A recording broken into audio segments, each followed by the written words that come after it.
بسم الله الرحمن الرحیم. انما المؤمنون اخوه. د پښتونخوا وطن د سردارو د ښکلاګانو د نندارو زړه راښکونکي وطن د کورمي پښتونو لسته ډیر سلامونه، ډیر احترامات، ډیره د زړه مینه.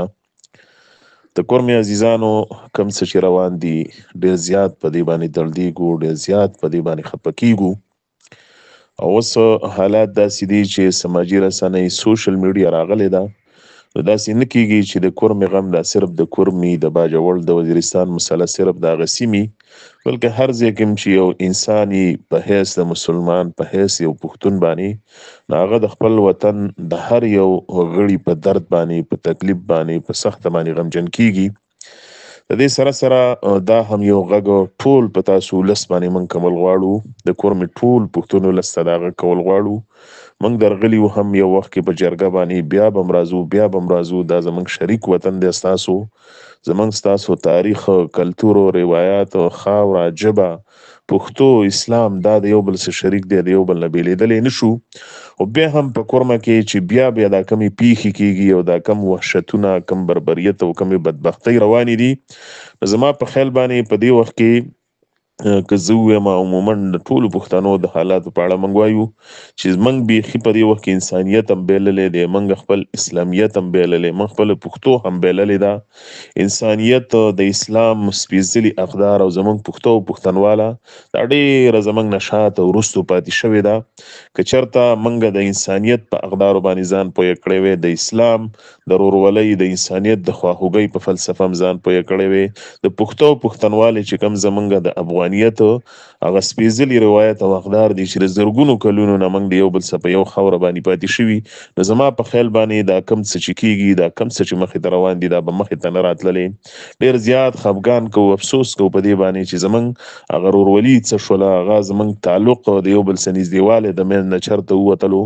دا زموږ د مینې، د محبت، د ورورولۍ، د خوشحالۍ، د کار، د ژوند، د روزګار او د پښتنوالي دا د سیالۍ وطن دا چا داسې په ورونو باندې بدل کړلو، دا چا داسې په غمونو په تکلیفونو باندې ور بدل کړلو.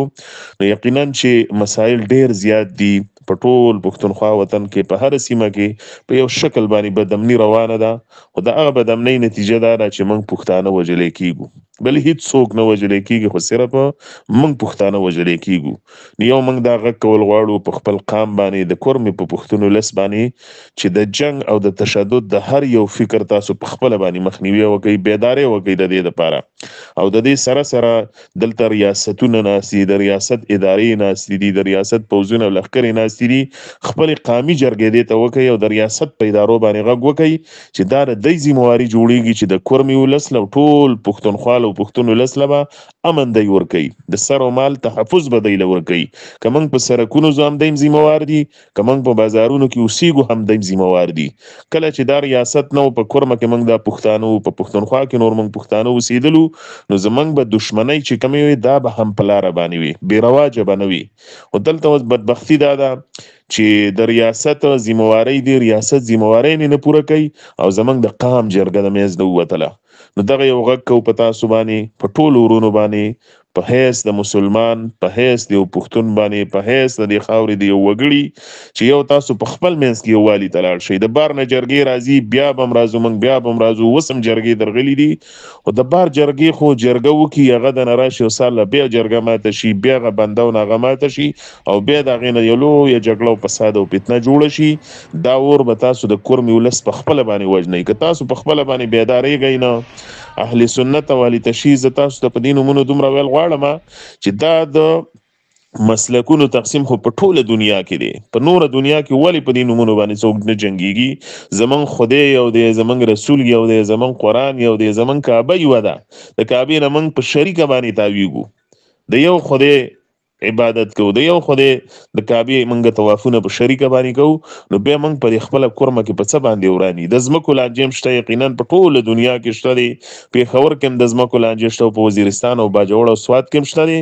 او د ځمکو لانجې هم دې ته نه رسېږي چې ماشومان هم قتل شي، زنان هم قتل شي، بازارونه او کلي مو وسوځي. یعنې دا بالکل دغه انسانیت د اصول او د فکر نه موږ بار په دې حالاتو کې لاړو. نو ډېر زیات د خفګان حالت دی.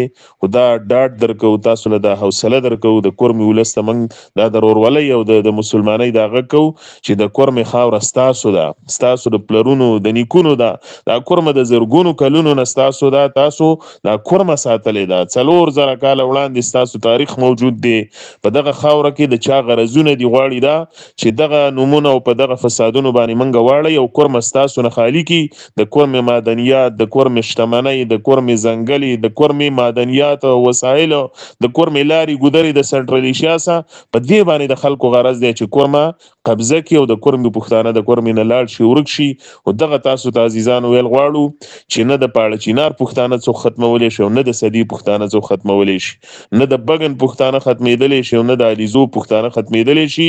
د یو بل خاتمه نشو کولی، د یو بل څه به ګزاره کوو. نو دغه د ګزارې، دغه د ورورولۍ، دغه د اسلامیت په اساس باندې دغه پیغام دی چې خپلې جرګې وکړئ، په خپل منځ کې مرکې وکړئ، په خپل منځ کې د ورورولۍ لاسونه ورکړئ، یو بل څه نږدېوالی وکړئ، یو بل ته د ژوند وخت دی، د تعلیم وخت دی، د روزګار وخت دی، د ماشومانو د ځوانانو د مستقبل غم چې کوم دی دا پکار دی. نړۍ روانه ده، نه بر سپومۍ ته مریخ ته الوتونه کوي او موږ نن هم په دې لارو ګودرو بازارونو کې یو بل وجنو.